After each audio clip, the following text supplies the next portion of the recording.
하나님께 받은 은혜를 무엇으로 보답할까라고 하는 그런 마음을 가지고 예배에 나오신 분은 이미 하늘 문이 그에게는 열려 있습니다.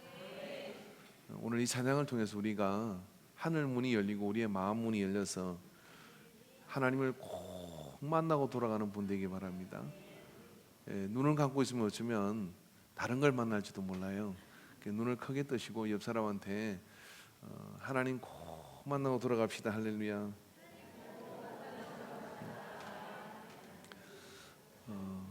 저는 연몇 주에 걸쳐서 복에 대한 이야기를 하고 있습니다. 이렇게 복을 이야기하는데 복을 못 받으면 참 복스럽지 않습니다.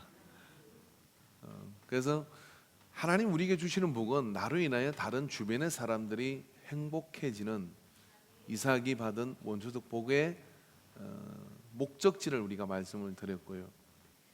근데 그 복이라는 것이 결국 하나님께서는 사람을 만드시고 창세기에 보시기에 좋았더라고는 하나님이 보기 원하는 그림이 있으신 것이죠.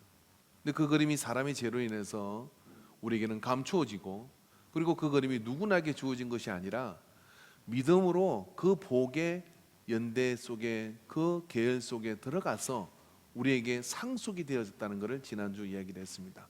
이렇게 짧게 정리할 수 있는 이야기를 저는 1시간 내내 떠들었죠. 근데 제가 물어보면 또 모른다는 것이 제 그게 희망입니다. 왜냐면 그래서 또 이야기할 수 있으니까. 할렐루야. 그래서 그 믿음으로 우리가 아브라함의 자손이 되었고, 세상을, 하나님이 만든 세상을 상속받았다는 상속자라는 믿음이 있으면 우리에게는 청구할 수 있는 권리와 자격이 있다는 얘기를 했습니다. 어제 지난주 좀 청구 좀 하셔서 재미 좀 보셨나요? 아니면 그것도 또 뭔지 모르고 아유 뭐 그런다고 내 것이 되겠느냐라고 지나오신 것인가요? 그런데 말입니다, 이걸 잘 청구하는데 우리에게는 누구나 믿음이 있죠. 그러나 어떤 믿음은 성경에 보니까 큰 믿음이 있고 또 적은 믿음이 있더라고요. 이왕이면 여러분 큰 믿음을 가지시기 바랍니다. 할렐루야. 그래서 큰 믿음이 있고 적은 믿음이 있는데, 그런 큰 믿음이 있고 적은 믿음을 따라 믿음의 분량을 따라 하나님께서 주시는 복의 역사도 다른 것 같아요. 그런데 그보다 더 중요한 것이 있는데, 그게 뭐냐면은 하나님께서요, 우리가 생각하는 기준하고 하나님이 생각하는 기준이 좀 많이 다르다라는 이야기예요.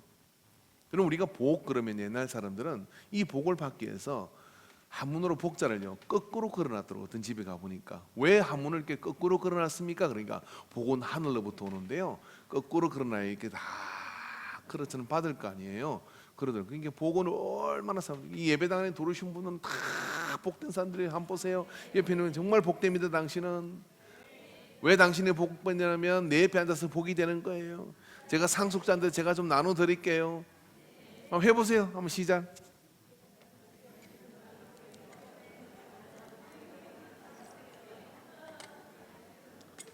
옆에 아무도 안 앉고 혼자 앉은 사람이 있잖아요. 그 혼자 복 받으려고 혼자 앉은 거예요.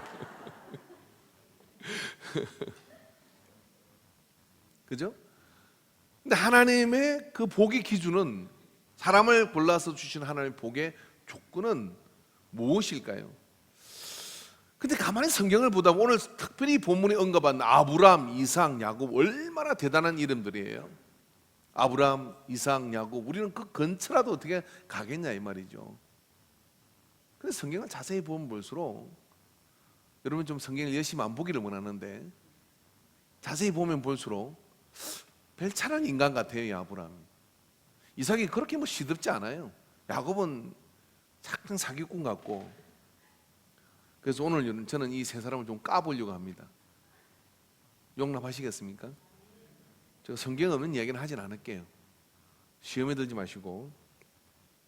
문제가 있는 사람이 이렇게 하나님이 쓰시는 복의 사람이라고 얘기하고, 오늘 마사에게 나는, 모세에게 나는 아브라함의 하나님, 이삭의 하나님, 야곱의 하나님이라고 이야기하는데, 그들은 참 믿음의 대단한 역사를 이룬 그런 사람이지만 그 믿음의 대단한 역사조차도 하나님이 주신 특별한 은총 같다고 하는 거예요. 왜냐하면 우리는 그들 속에서 영웅의 모습을 보기를 원하고 우리는 그들 속에서 대단한 초인을 만나기를 원하는데, 그러기에 성경은 너무 솔직해요. 또 그런 부분들 싹 빼면 좋을 것 같은데, 그런 유치하고 치졸하고 벨찮아 보이는 모습들을 다 써놨어. 왜 써놨을까요? 성경은 진실한 거니까요. 불경 같지 않아요? 석가모니는 태어나자마자 이렇게 했대요. 천상천하 유아독전.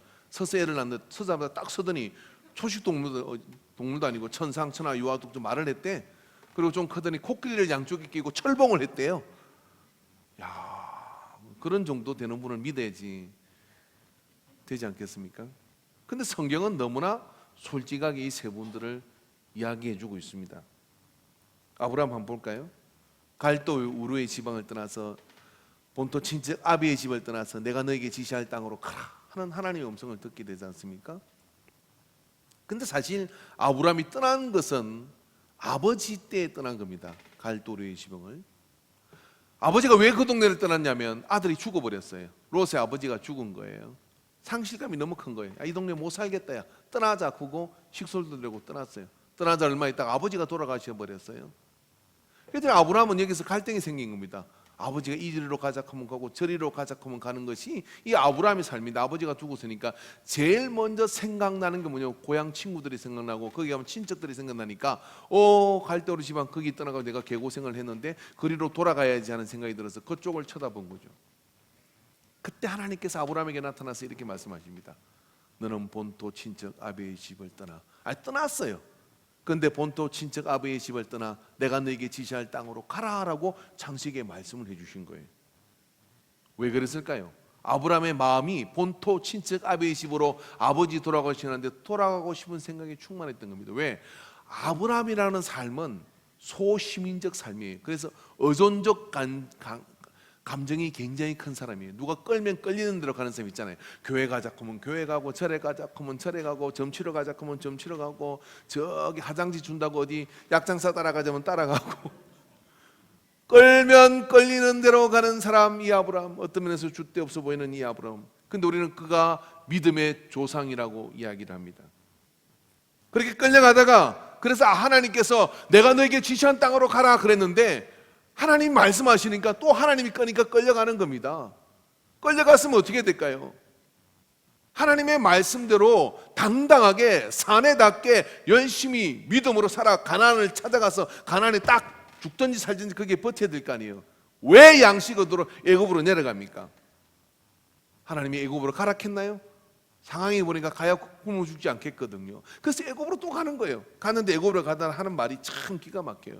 한번 물어봅시다, 여러분. 하나님께서 여러분에게 나타나셔가지고 짠 나타나셔서, 아무개야, 최 목사야, 내가 너와 함께 할 테니, 너는 아무도 두려워하지 말고 저 들판으로 나가서 거기다가 교회를 세우라고 하면 저는 목숨 걸고 안 되든 안 되든 거다 세울 거예요. 안 그러겠어요, 여러분? 여러분 안 그러겠어요? 하나님 말씀하시는데, 이렇게 말씀하시는데, 그런데 뒤로 딴짓을 한 겁니다. 애굽으로 그냥 양식 없다고 가는 거예요. 가면서 하는 말이, 애굽으로 간다 칩시다. 그러면 하나님이 나 편이니까 어때요? 애굽 그까이 거 별 거 없어. 내가 가서 평정하면 돼. 하나님 나와 함께 하시니까 만군의 여호와가 하나님이 나의 편이야. 그래야 되는데, 창세기 12장 12절부터 20절의 말씀을 보니까 애굽 사람이 그대를 볼 때 이르기를 이는 그의 아내라 하여 나를 죽이고 그대는 살리리니 원하건대 그대는 나의 누이라 하라. 이건 좀 우람하게 읽으면 안 돼요. 여보, 애국 가면 당신이 너무 이뻐가지고 내가 죽을 것 같아. 나 살아야 되잖아. 그러니까 그 동네 가서는 나한테 여보, 남편이라고 부르지 마. 그냥 오빠라고 해. 남동생이라 그래. 내가 누이라 그럴게. 아브라함이 이랬대. 여기 무슨 믿음의 조상이 있습니까, 이게? 여기서 그럴 남자분 있습니까? 오늘 당장 이혼하세요. 남자도 아니야, 그건. 내 목에 뭐 칼이 들어와도 왜 말을 못해? 내 여자라고. 왜 말을 못해? 내 남자라고. 뭐 이래야 되는 거 아니에요? 그런데 하지 말래. 누가? 하나님 백그라운드이고 하나님이 가라고 온 땅을 가는 이 아브라함이, 사례는 속으로는 이것도 남편이라고 내가 믿고 살아야 되나? 근데 이게 다 자기 눈에 콩깍지잖아요. 그죠? 근데 진짜 여러분 앞으로 화장품 회사를 차리거나 이러면 메이커를 사례라고 적으세요. 사라. 예, 원래 사라 되기 전에 사례였잖아요. 왜냐하면 대박 나요. 제가 이집트를 가봤었는데 이집트 여자들이 굉장히 이뻐요. 제가 성지순례 갔다가 이집트 시내산 갈 때 가봤거든요. 여러분은 집에서 이렇게 붙이고 오시잖아. 근데 그 사람들은 그냥 기본으로 이런 게 붙었어요. 그 다음에 제가 보니까 전부 다 머리가 검고 얼굴이 전부 다 김태희예요. 김태희. 예. 뭐 이렇게 아주 이뻐요 정말. 예? 그런데 그 동네가 그렇게 미인들이 많은데 그래서 클레오파트라도 나오고 막 그랬던 겁니다. 근데 가나안이 갈 때 우리 지방의 여자 이 사라가 말입니다. 아브람하고 80의 나이에 그 동네 들어가는데 아브람이 뭔 걱정, 당신이 너무 이뻐가지고 그 동네 가면 내가 죽을 것 같다. 그러니까 나를 남편이라고 부르지 마라 했는데 혼자 그렇게 생각을 했으면은 이게 착각이잖아요. 자기 눈에 안경을 어떻게 하겠어요? 근데 갔더니 아브라함이 애굽에 이르렀을 때 애굽 사람들이 그 여인이 심히 아리따움을 보았고 이게 진실이었던 거예요. 바로 고관들과 그를 보고 바로 앞에 칭찬함으로 그 여인을 바로의 궁으로 이끌어들인지라. 이에 바로가 그를 말미암아 아브라함을 후대함으로 아브라함의 양과 소나 소비와 암소 한 미천을 챙겼어요. 치사하게 여호와께서 아브라함이 아내 사레의 일로 바로의 그 집에 큰 재앙을 내신다. 그러니까 뭐예요? 자기 마누라 팔아가 한 미천 챙겼어요. 야, 이걸 왜 이랬을까요? 영웅의 면모가 없는 겁니다. 제가 뭐 없는 이야기 지금 하고 있는 겁니까? 왜 이렇게 저를 이상한 눈으로 쳐다보십니까? 그러다가 세월이 지나서 한 며칠 생겨서 나와가지고 살다가 보니까 또 하나님께서 참 이런 문열이 같은 사람도 복을 주셔가지고 소유가 늘어나고 이렇게 늘어났어요. 그러다가 이제 롯이 분가를 내가지고 소돔성으로 갔는데 그 소돔성에서 무슨 일이 일어났냐면은 적이 쳐들어온 거예요. 아브라함은 이제 다른 지역에 있는데 그래서 그 이야기를 듣고 아브라함이 집에 길리오던 자 400명을 데리고 가서 그 도적과 같은 정복군을 물리치고 쫓아가서 소유를 다 되찾았어요.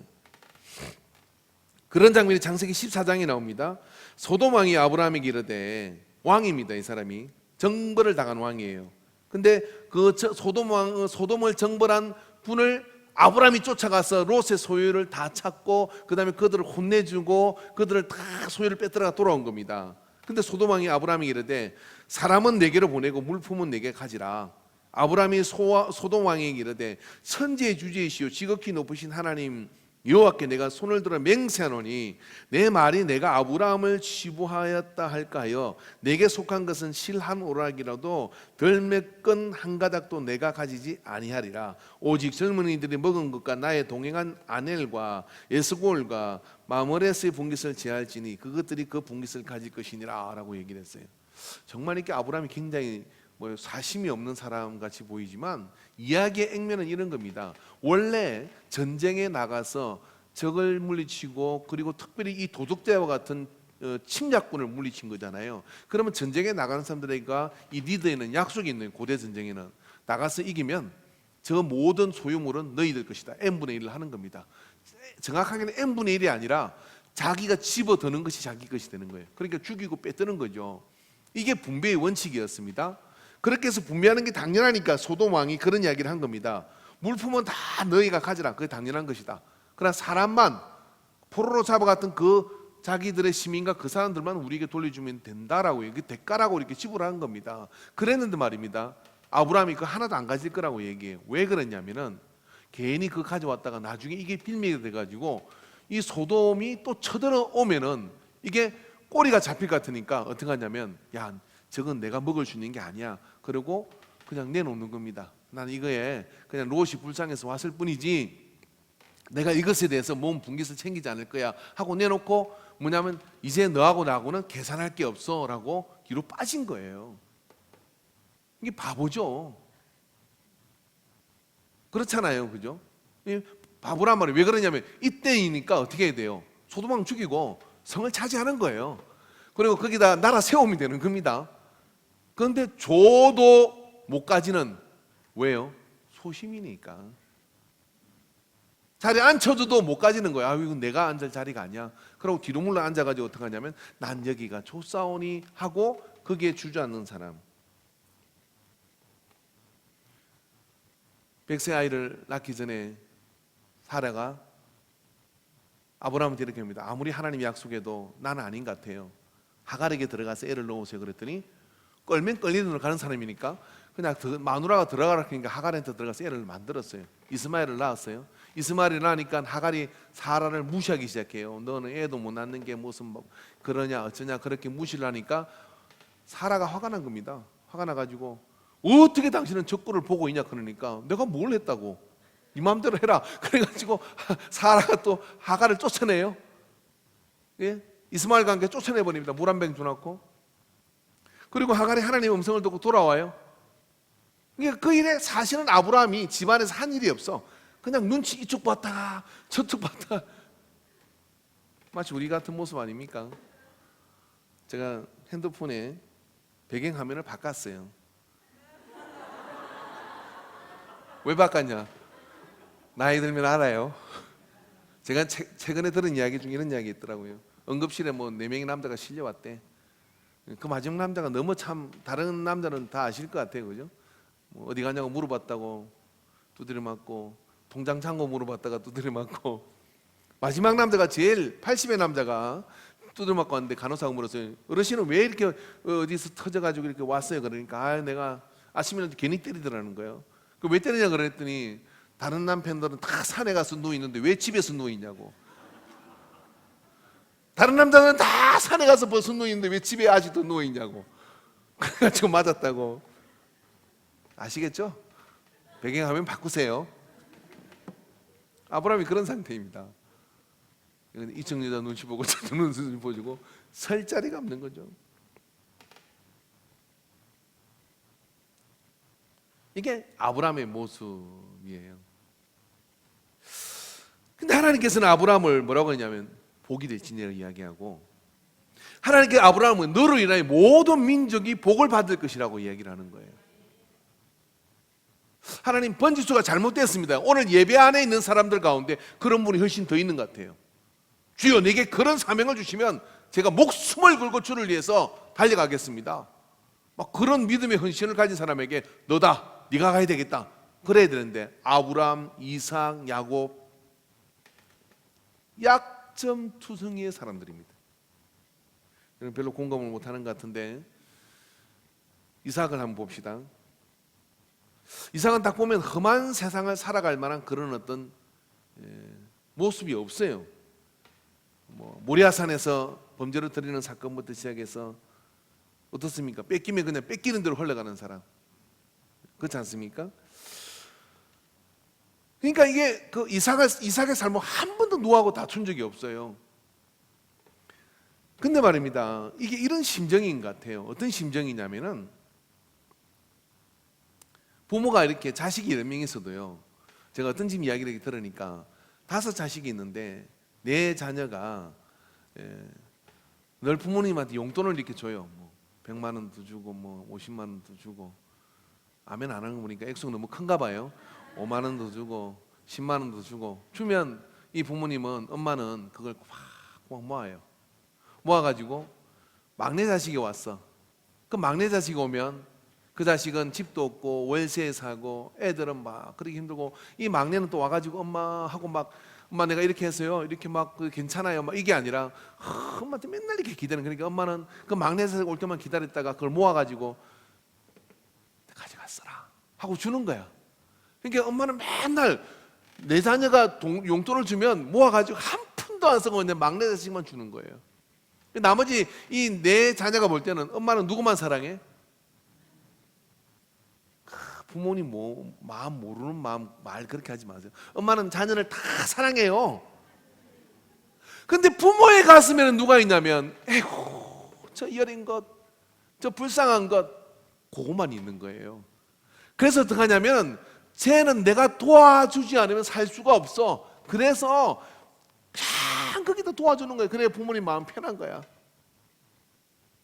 근데 그런 자식은요 그렇게 썩 좋은 그림은 아니에요. 근데 말입니다, 이게 하나님 아버지라고 생각해 봅시다.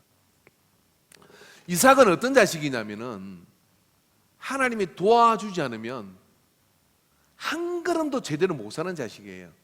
그러니까 하나님이 이삭한테는 어떤 거냐면 누가 때리면 맞고 누가 쫓으면 쫓겨가고 막 이렇게 사니까 하나님이 이삭한테 눈을 뗄 수가 없는 거예요. 뗄 수가 없어서 어떻게 하냐면 그냥 무례전 가는 거예요. 미리 가서 길 치워주시고 누가 괴롭히는 있으면 가서 겁주고 다 해가지고 뒷정리를 해가지고 나중에 심지어는 자기가 들어가는 무덤 자리까지 아브라함 아버지가 반한 자리에 들어가잖아요. 그러니까 여러분 기도할 때 하나님 저는 이삭처럼 아무것도 할 줄 몰라요. 제가 목회를 하면서 신학대학을 다닐 때 보면 막 재간이 있고 막 열정이 있고 막 그래가지고 특히 뭘 만들어내는 친구들이 있어요. 근데 내가 봐도 저래가 목회하겠나 지금 세상 물정도 모르고 아는 건 주여밖에 몰라. 그리고 보면 맨날 기도실에 들어가 있고 그리고 아버지 그러고 시험 칠 때 좀 커닝도 하면 될 거 아니야. 근데 커닝도 안 해요. 누가 보여준다 그래. 야 너 그래 이번에 낙지되면 또 안 돼. 그러니까 보여준다 해도 주여 그거 안 봐. 교수가 알아. 속에 답답해. 낙지할 것 같아. 좀 보기나 하지. 근데 주님이 보지 말라 그랬다. 세월이 지나요. 그분이 인생을 목회를 망칠 것 같아요. 희한해. 사람들끼리 자기끼리 뭘 별 시간을 다 버리고 그러는데 하나님께서요 심지 않은 데서 거두게 하시고 아이고 야곱같이 살지 마세요. 심지 않은 데 거두게 하시고 하나님께서 그걸 다 역사를 움직이게 만들어 주시는 거예요. 그래서 그분을 보면 이런 생각이 들어. 어떤 생각이 드냐면 너를 보니까 진짜 하나님이 살아계신 것 같다. 야 하나님이 살아계신 것 같은 사람, 살아계신 게 믿기는 사람이 있다니까요. 야 놀라워요. 옆 사람한테 좀 순둥이로 사세요. 할렐루야. 제가 너무 심오한 얘기를 쉽게 하니까 여러분이 좀 깜보는 것 같은데 제일 어리석은 사람이 이 사람이에요. 교회 안에서 말입니다. 내가 똑똑한 척을 하고 내가 막 힘 있는 척을 하고 이런 사람은요 바보 중에 바보예요. 왜냐하면 그 사람은 정말 하나님의 복에서 멀어도 너무 먼 사람이야. 근데 특별히 교회 안에서는 말입니다, 이 신앙 안에서는 말입니다, 저는 아무것도 몰라요. 주님만 저를 도와주실 수 있어요. 일하고 살아야 복을 받아요. 이걸 기가 막히게 아는 사람이 있었어요. 누구냐면 다윗이에요. 다윗은요 원래부터 용사예요. 한번 생각해 보십시오. 하나님이 아무리 뭐 가라고 한다고 해서 곰이 양을 물어가는데 곰한테 쫓아갈 소년이 어디 있어요. 그런데 쫓아갈 정도로 용기가 있는 사람이에요. 그런데 말입니다, 이 다윗이 골리앗을 잡고 이스라엘 왕이 되고 그 다음에 이 다윗의 밑에 소아들이 기라슨 같은 그런 용사들이 포진을 합니다. 그런데 말입니다, 그때 다윗이 하는 고백이 이 정도 되면은 내가 뭐 어깨에 힘줄 만한 하잖아. 이야기를 딱 한 번 하고 하나님 앞에서 한 번도 그 얘기를 안 해요. 늘 다윗이 하는 건 뭐냐면 땅에서는 주밖에 나의 복이 없습니다. 지가 왕인데 땅에서는 주님밖에는 나에게 복이 없습니다. 하나님 집에 내가 문지기로 하루를 사는 게 이 왕궁의 첫날에 사는 것보다 저는 더 행복해요. 그러니까 맨날 하나님 보실 때 다윗은 내가 도와주지 않으면 안 되는 사람인 거야. 혼자 살아도 잘 살 수 있는 사람인데 하나님 볼 때 다윗은 그런 사람이었죠. 다윗이 왜 그렇게 합니까? 자기가 강한 줄 알아요. 자기가 힘 있는 줄 알아요. 자기가 용기 있는 줄 알아요. 딱 봐도 영웅 같은 그런 체모가 있는 사람입니다. 그런데 말입니다, 그렇게 하는 이유가 왜 그러냐면 그것이 하나님의 복을 받는 길인 것을 아는 거예요. 한번 고개를 든 적이 있었어요. 언제요? 국력이 신장하고 나라가 이제 튼튼해지니까 요압 장군에게 이렇게 얘기합니다. 우리 국력이 얼마나 되는지 각 지파별로 칼을 뽑아 전쟁을 일으킬 수 있는 사람이 몇 명인지 한번 세어보라고 인구 조사를 시켜요. 근데 요압 장군이 이렇게 얘기하죠. 뭐라고 얘기합니까? 왜 하나님 앞에 그런 큰 악을 저지르려고 합니까? 라고 얘기해요. 이 장면이 이해되십니까? 그 이야기가 요압도 아는 것은 뭐냐면 이것이었죠. 당신이 그 자리에 있고 그렇게 하나님의 역사 가운데 있는 것은 하나님이 당신을 긍휼히 여기고 당신을 도와주셔서 당신을 복주셔서 당신을 인도하는 것인데 왜 그걸 당신의 힘으로 가시하려고 합니까? 라고 하는 것이었어요. 막 시끄럽다 조사라니까 라고 요압한테 명령하니까 요압이 가서 인구 조사를 합니다. 다 데이터를 내요. 그러면서 중간에 그 말씀을 재밌는 게 요압이 말입니다. 레위 지파의 숫자는 또 빼버려요. 마음에 안 들었다 이거죠. 조사를 끝나는 순간 어떻게 됩니까? 하나님이 다윗을 치십니다. 그리고 그걸 악으로 여기시고 어떻게 하느냐면은 하나님이 다윗을 치신 거죠. 왜 쳤을까요? 내가 얼마나 힘 있는지를 보이자고 이야기하고 우리가 얼마나 힘 있는지를 보이기 위해서 바벨탑을 쌓을 때 어떤 일이 벌어집니까? 하나님이 흩어버리시고 다윗을 징벌하셨던 거예요. 뒤늦게 합니다. 하나님 앞에 바싹 엎드려 회개하는 거죠. 여러분, 우리 백성이 얼마나 되는지 용사가 얼마나 되는지 그걸 파악하는 게 무슨 죄가 됩니까? 근데 그 마음 중심에 내 힘을 가시하려고 하는 그 마음이 들어가는 순간 하나님이 다윗을 버리시는 거예요. 왜요? 하나님은 강한 자가 아니라 약점이 있고 약한 자를 복 주시는 하나님이신 겁니다. 할렐루야. 그래서 사도 바울은 이렇게 이야기하죠. 고린도후서 12장 10절에 보니까 그러므로 내가 그리스도를 위하여 약한 것들과 능욕과 궁핍과 박해와 공고를 기뻐하노니 이는 내가 약한 그때의 강함이니라. 이야기 말씀이 이런 이야기입니다. 내가 약한 것, 우리는 약한 건 뭡니까? 나는 왜 이렇게 눈이 작을까? 나는 왜 이렇게 머리가 빠질까? 나는 왜 이렇게 못생겼을까? 막 그걸 보면 그런 생각이 들고 외모 때문에 아니면 출신 때문에 아무리 뭐 이런 것 때문에. 제가 아는 어떤 목사님은 엄마가 무당이었어요. 무당이기 때문에 내가 목회를 하는데도 내가 목회가 잘 될까? 그런 것들이 있었죠. 근데 어느 날 그러게 더 많이 기도하고 그러게 더 많이 엎드리고 그러게 더 많이 하나님께 매달려서 하나님께서 역사를 해주시고 그 다음부터는 말입니다. 이거 숨기고 다니지 않았어요. 저희 어머니는 무당입니다. 왜? 교회가 큰 교회가 됐어요. 그리고 이름만 말하면 아는 목사님이 됐어요. 누군지 궁금하시죠? 그러고 나니까 뭡니까? 입을 벌려 간증할 때마다 우리 어머니는 무당이었어요.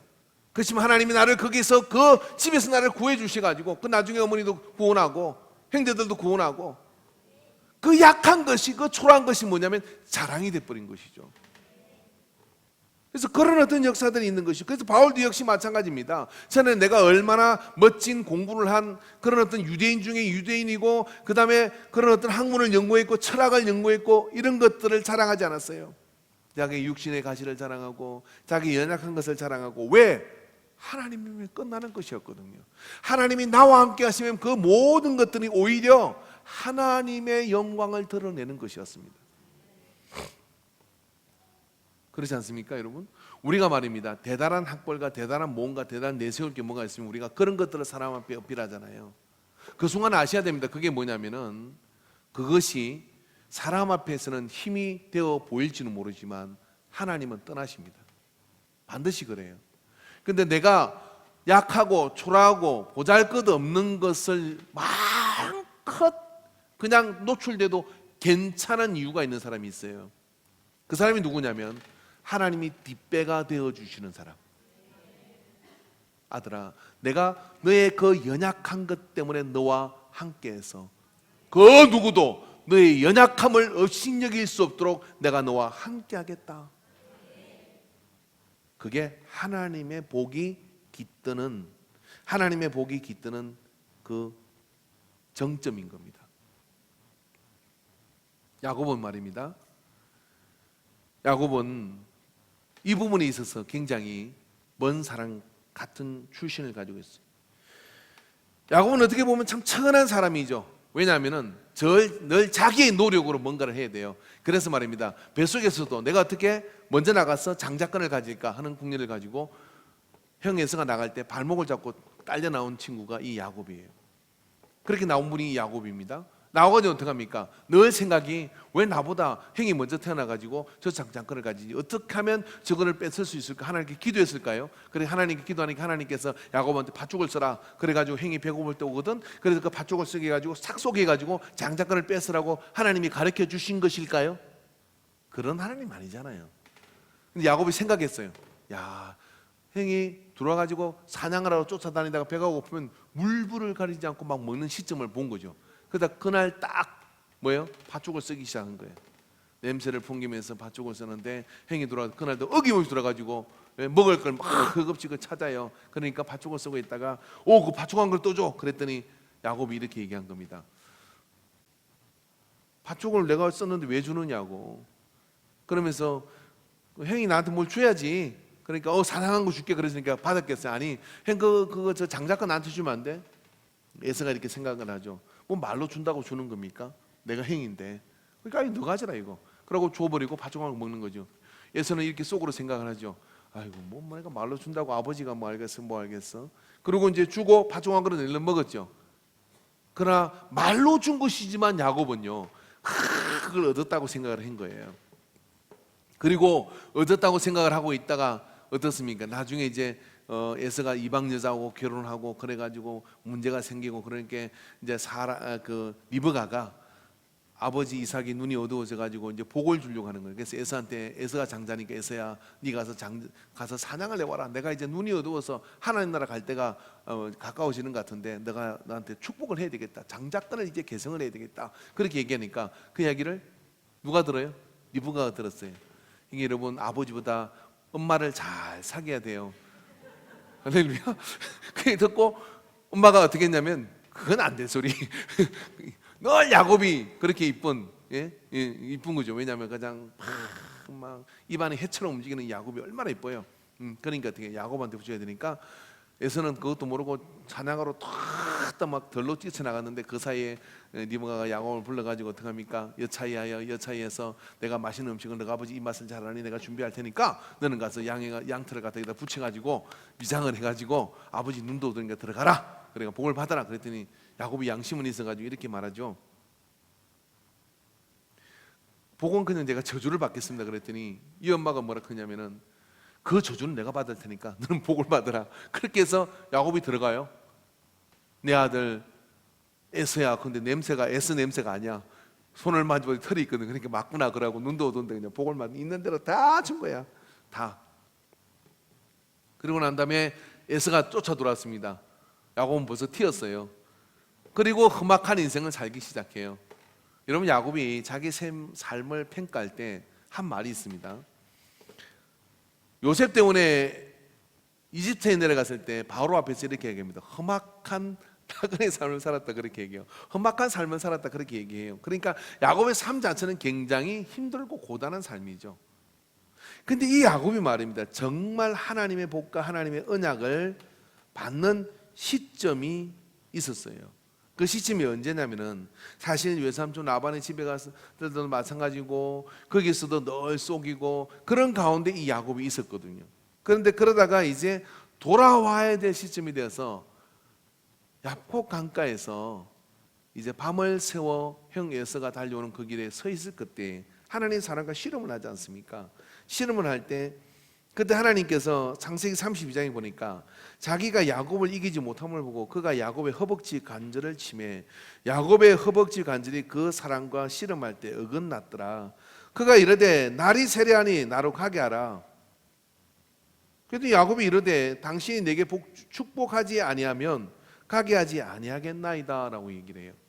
야곱은 팥죽으로 장자권을 얻었고 이삭 아버지의 축복 기도를 받았고 다 받았는데 사실 하나님의 결제를 얻은 적은 없는 거예요. 근데 하나님의 결제는 보류되어 있는 것이죠. 근데 야곱은 자기 재간으로 외삼촌도 속이고 자기 재간으로 가축도 늘리고 그렇게 해서 살아서 이 밤에 이렇게 왔는데 이제 막다른 골목에 온 겁니다. 형 에서가 잡으러 오고 뒤는 또 외삼촌이 또 뒤에서 버티고 있고 그러니까 오갈 데 없는 그런 상황에 직면했는데 그때 하나님의 사람이 씨름을 걸어온 거죠. 그리고 여기서 한두 배가 이걸 되는 충격적인 몸에 충격을 받게 됩니다. 이런 성서고학과 주석을 뒤져보니 한도배가 이골된다는 것은 어떤 것이냐면 남자로서 모든 소망이 끝나는 그 부분이 잘못됐다 이런 이야기예요. 그래서 그게 절면서 걸 수밖에 없는 그런 어떤 상태가 되어버린 이 야곱. 비로소 야곱은 하나님의 사람을 바짓가랑이를 붙들고 나를 복주지 않으면 보내드릴 수 없습니다라고 매달리고 애절하게 되죠. 야곱의 삶이라고 하는 것은 어떤 면에서 보면 약점이 없는 삶이었어요. 사람으로 보면요, 야곱은 어디다 던져놔도 사는 사람이에요. 어디에 던져놔도 이 사람은 살아남을 사람이에요. 왜 그런 사람이 있잖아요. 그래서 여러분, 야곱은 어떤 면에서 하나님의 복을 끊임없이 사는, 복도 쟁취해야 되는 것이고 복도 내가 빼앗아야 되는 것이라고 생각을 합니다. 근데 그때 하나님의 복은 야곱에게 보류되고 있는 거예요. 그러니까 하나님이 복을 이 야곱에게 약속하고 주는 장면이 비로소 창세기 34장에 이르러서 하나님께서는 이 야곱에게 복을 약속해 줍니다. 성경을 집에 가서 한번 읽어보십시오. 정확하게 그렇게 되어 있어요. 한두 배가 이골됐다. 즉 이제 모든 소망이 끝나버린 상태가 돼서 어쩌면 치명적인 약점이 야곱에게 생긴 거예요. 그 뒤부터 말입니다. 야곱은 삶의 방식이 달라졌어요. 전에는 내가 움켜쥐고, 전에는 내가 하나님의 때를 기다리기보다는 내가 때를 만들어 양을 전박이로 아니면 그렇지 않게로 만들어내는 사람이 야곱. 유전자 조작을 해서라도 그렇게 만들어낼 수 있는 그런 머리가 돌아가고 그런 재간이 있는 사람이 야곱이에요. 그 뒤에 야곱은 이제 모든 삶의 방식을 하나님께 내어 맡겨버립니다. 그 중요한 사건이 하나 터지게 되는데 창세기 34장에 레아의 딸이었던 야곱과 레아 사이에 태어난 디나라는 딸이 있었어요. 이 디나라는 딸이 휘 족속 하몰의 아들 추장이었던 세겜에게 너무 이뻐가지고, 이쁜 게 탈이야 항상, 너무 이뻐가지고 강간을 당한 거예요. 그래서 이 일이 벌어졌잖아요. 세겜은 그게 성을 유주가 있고 그 주위에는 또 부족 나라들이, 성들이 굉장히 많은 큰 세력의 그런 족속들인 겁니다. 그 길을 지나가는 과정에서 이런 일이 벌어진 거예요. 야곱으로서는 사실 할 일이 없는 거죠. 그런데 이 세겜이 와가지고 이렇게 얘기합니다. 당신 딸이 너무 내가 그냥 이뻐서 그렇게 잘못하긴 했는데 그걸 내가 다 이렇게 보상을 하겠다. 보상하는 정도가 아니라 내 아내로 맞아들이고, 그리고 이제 당신 족속과 우리 족속이 하나 되기를 원한다 그랬어요. 근데 그 아들들이, 야곱의 아들들이 뭐라고 그러냐면, 우리하고 같이 되려면 우리는 할례 받지 않은 족속들하고는 같이 사도 못 맺으니까 하루아침에 할례를 다 행하라 그래요. 이게 얼마나 이 성이 강력한 지배력이 있었는지, 추장인 세겜이 자 오늘부터 성에 지나갈 모든 남자는 다 할례를 하겠다고 그 할례를 다 행한 거예요. 할례가 뭔지 모르시죠? 큰 거예요. 그게 굉장히 힘든 거예요. 마취도 없이 하면은 10일 정도는 남자는 그냥 피 철철 흘리고 꼼짝 못해요. 그렇게 할례를 다 행해버립니다. 그러고 난 뒤에 어떻게 합니까? 아들들이 칼을 뽑아 그 성으로 들어가서 남자라고 생긴 족속은 다 죽여버려요. 그 성을 아주 몰살을 시켜버립니다. 이 이야기를 뒤늦게 들은 야곱이 어떻게 하느냐면, 어떻게 하려고 이런 짓을 했냐. 왜냐하면 그 성만 있는 것이 아니라 그 성에 연관된 부족들이 그 주변에 깔려 있는데, 그들이 연합해서 우리를 쳐들어오면 우리가 무슨 수로 저들을 막을 수 있느냐 하는 것이 야곱이 보는 정치적 입지였던 거예요. 꼼짝 우리는 몰살당하게 생겼다. 그럼 어떻게 이런 능력을 우리가 어떻게 참을 수 있습니까? 하고 아들들은 항변을 했어요. 그때 야곱은 말입니다.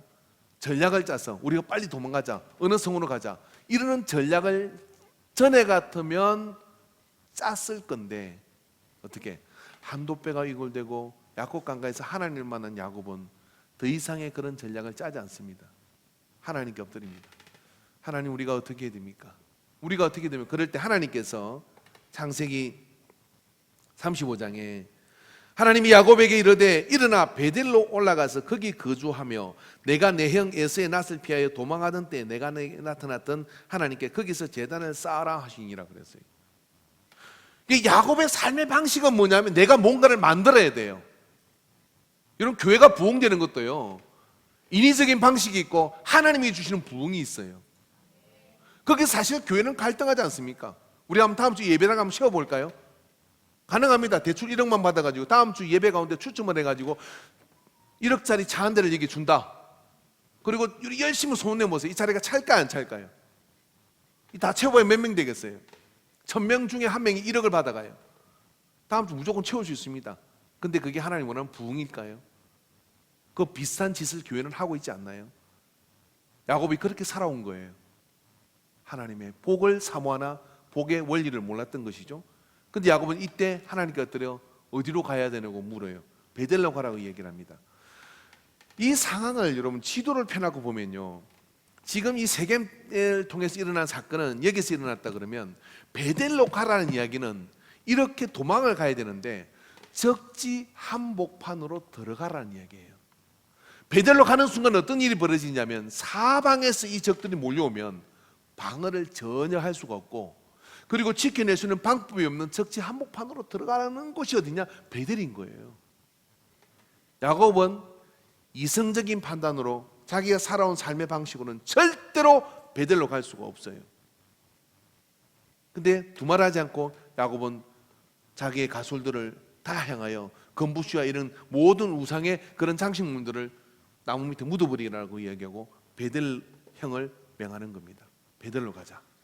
그 베델로 가는 것은 죽는 길입니다. 베델로 올라가는 순간 포위에 사로잡히는 겁니다. 그리고 베델로 가요. 왜? 이제는 내 복으로 사는 게 아니라, 내 힘으로 사는 게 아니라 나의 약함, 나의 치부, 나의 힘든 부분을 그대로 오픈하고 주님이 인도하시는 그곳으로 나아가기로 작정하고 나가요. 하나님은 야곱을 들어보신 겁니다. 그리고 작정하고 나갈 때, 그리로 베델로 갈 때 하나님께서 창세기 35장 5절에 보니까 이렇게 말씀하세요. 그들이 떠났으나 하나님이 그 사면 고을들로 크게 두려워하게 하였으므로 야곱의 아들들을 추격하는 자가 없었더라. 다시 한번 다 같이 읽어봅시다. 그들이 떠났으나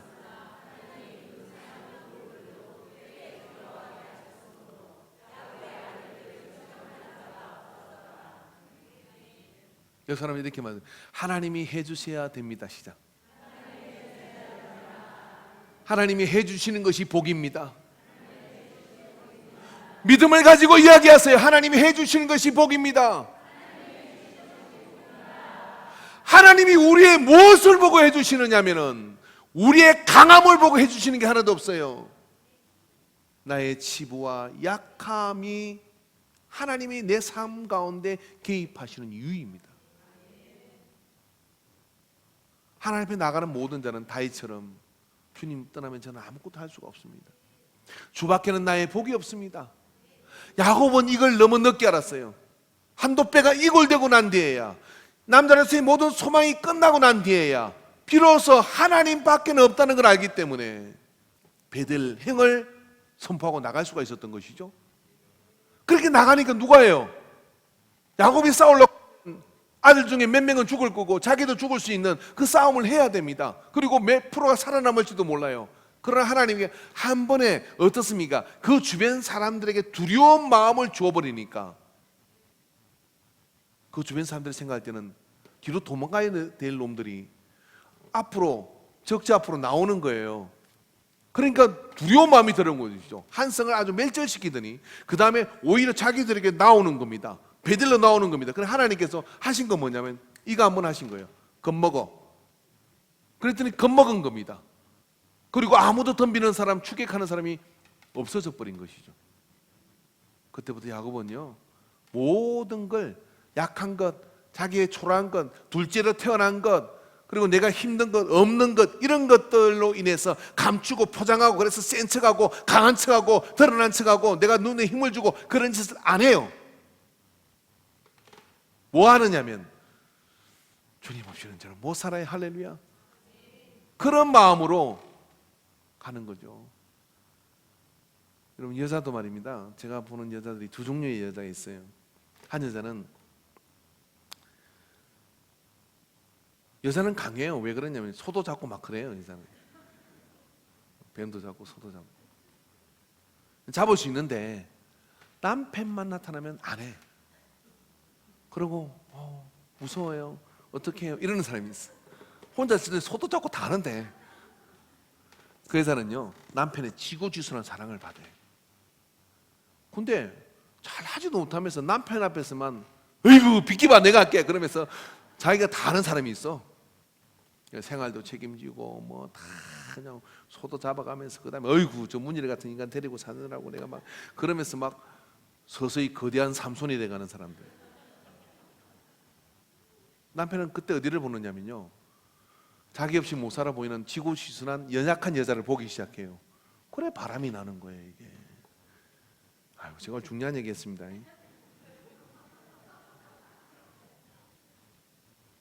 막 불쌍해 보이는 거야. 그 요 같은 얘기. 뭐 그래 자기 없으면 뭐 막 이러니까 그러는 거예요. 이게 소잡지 마세요 남편 앞에서. 소잡지 말고 또 소잡는 얘기가 아니라 정부 하나도 자기 손 안 갈다라니까요. 그분이 다 해요. 전에 저서 온 분이 있는데 젊은 세대들이 이렇게 집사들 앉혀놓고 일장 분실을 하는데, 어휴 어찌 그렇게 지혜가 없나. 남들은 소처럼 부려 먹어야 되는데 부려 먹는 방법을 모르는구나 그러면서 한마디 하는데요, 이렇게 하는 게 자기는 자기 손으로 전구 하나도 안 간대. 전구가 나갔잖아요. 그러면 어떻게 해요?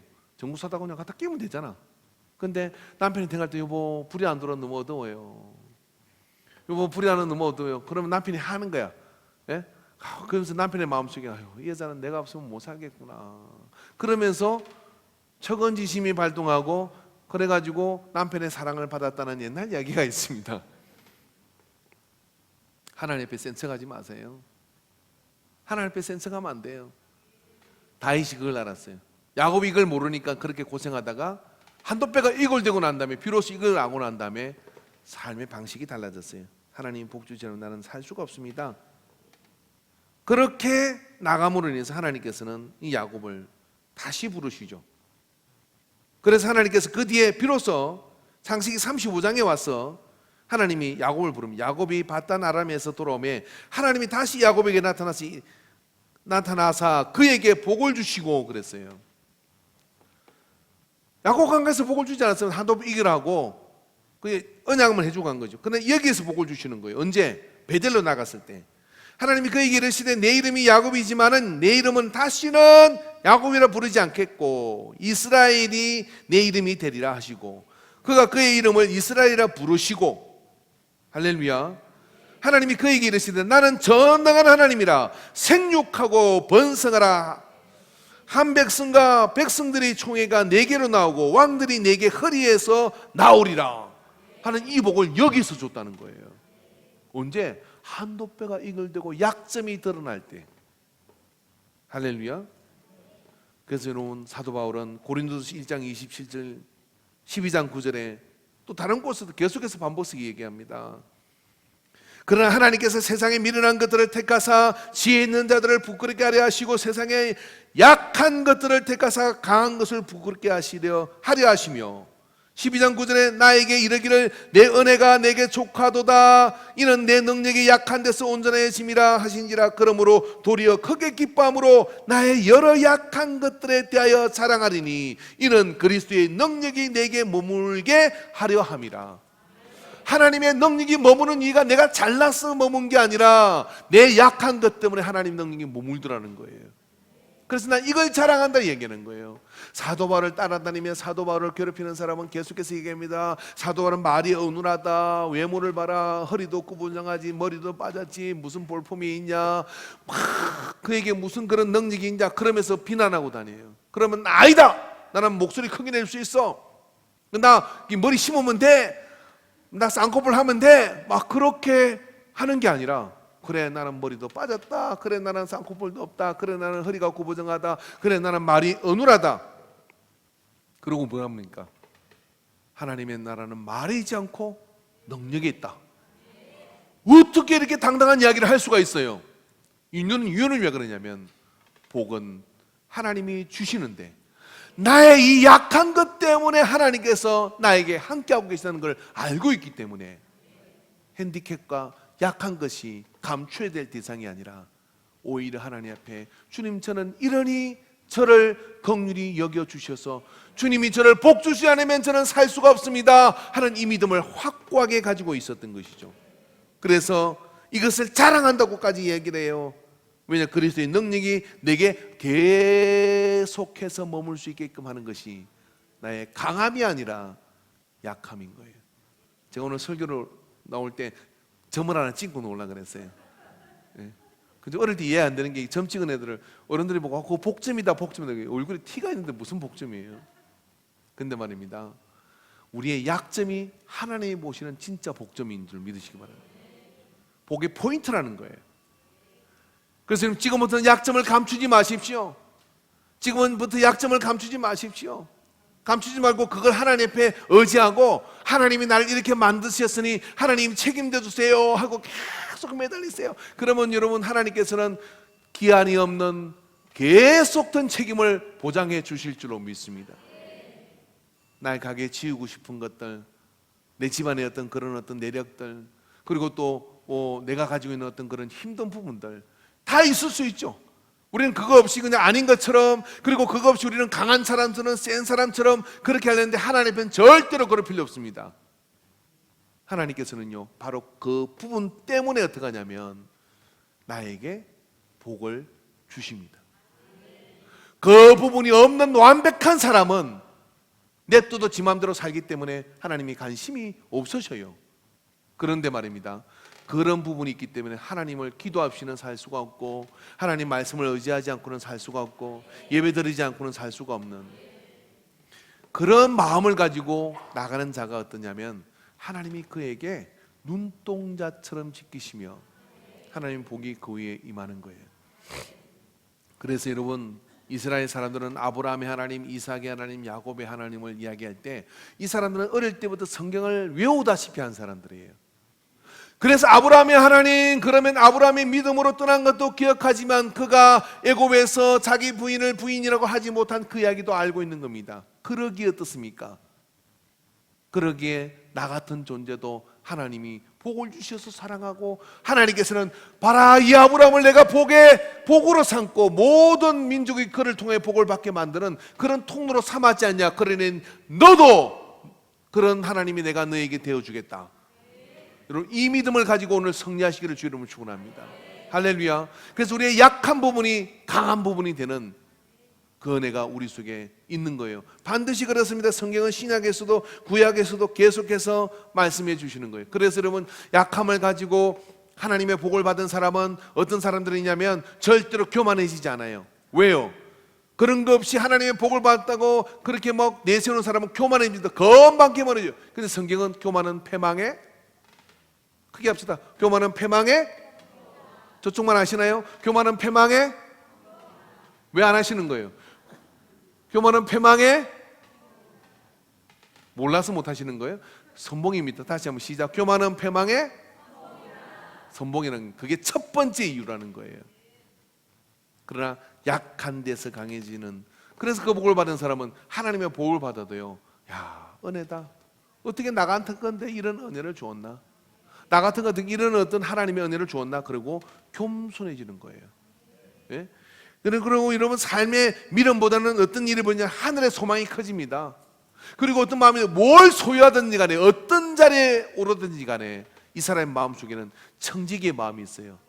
잠깐 하나님이 나한테 맡긴 거야, 그리고 주님이 부르시면 나는 가는 거야 하는 이 생각이 있기 때문에 소유에 집착하지 않아요. 여러분이 하나님이라도, 여러분 기도원의 300용사, 미디안 20만 대군이 쳐들어왔는데 거병을 했더니 2만 명이 모였어요. 그럼 그쯤 되면 붙어도 불가항력적인 싸움인데 하나님 숫자가 많다 그러는 거예요. 추려라. 겁먹은 자 두려운 자 돌아보내라. 그래도 또 남았는데 그것도 많다. 추려라. 물 먹는 모습 가지고 개가 할 듯이 먹는 사람은 다 집에 돌아가게 해라. 그리고 돌아가고 난 다음에 남는 사람이 딱 300명 남았어요. 제가 이 기도원 같으면 이렇게, 하나님 이거 가지고 뭘 하라는 얘기예요. 근데 하나님 말씀하십니다. 야, 숫자 많아서 이기면 너가 잘나서 이기다 그럴 거 아니야. 이렇게 해서 이겨야 내가 이긴 거잖아. 예, 그겁니다. 우리가 여러분 이 땅에서 무엇으로 어떻게 행동하든 하나님의 복은 말입니다, 겸손한 자에게 있는 거예요. 우리의 약점을 통해 하나님이 일하시는 것을 기억하시기 바랍니다. 그 약점을 통해 일하시는 하나님을 경험하고 난 뒤에는 말입니다, 더 이상 내가 센 척할 필요가 없는 자유함이 우리에게 임하게 될 줄로 믿습니다. 할렐루야. 자, 우리 여사람한테 눈에 힘 좀 풀고, 약간 힘 풀리는 눈으로, 저는 하나님의 은혜로 사는 사람이에요. 시작.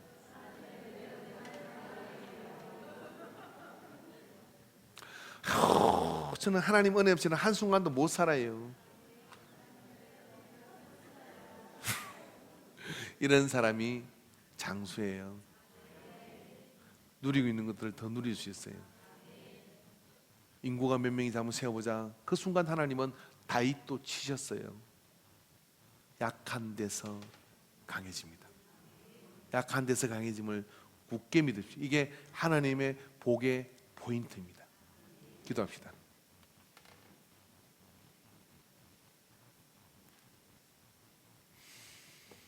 아브라함, 이삭, 야곱 믿음의 조상이 되었고 그들의 하나님은 우리의 하나님이신 것을 믿습니다. 그러기에 오늘 우리에게 희망이 있음을 믿습니다. 아버지요, 끊임없이 우리의 초라하고 또 우리에게 부족하고 우리에게 약하고 약점이 된 그런 부분들이 수없이 우리 인생을 통하여 악한 마귀는 공격해 오며 우리 하여금 주눅들게 만들며 내려앉게 만들며 두렵게 만듭니다. 주 여호와는 강대하시고 강대하신 하나님이 내게 복을 주실 때는 이 약점이 하나님의 복을 이루는 부분이 되는 것을 믿습니다. 그러기에 이제 두려워하지 않게 하여 주시옵시고 믿음으로 주께서 이끄시는 대로 나아가는 순종의 삶을 드리도록 우리를 인도하여 주시옵소서. 내게 지우고 싶고 감추고 싶고 없애고 싶고 왜 나는 이런 모습으로 태어났나 그런 생각이 드는 그 많은 부분들, 우리가 하나님을 이해하지 못하고 하나님을 알지 못해서 생긴 불평이었습니다.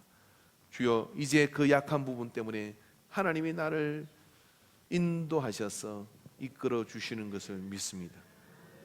주는 오늘 이 믿음을 가지고 나의 약함을 사랑하는 자가 되게 하여 주시옵시고 그 약함을 통하여 하나님께 더 나아가 기도 없이는 살 수가 없고 예배 없이는 살 수가 없고 하나님의 말씀 없이는 한순간도 살아갈 수가 없는 우리인 것을 기억하고 하늘의 복에 연결된 자가 되게 하여 주시옵소서. 그 복을 누리게 하여 주옵소서. 예수님의 이름으로 기도합니다. 아멘. 우리 다 같이 찬양 드리십니다. 여기에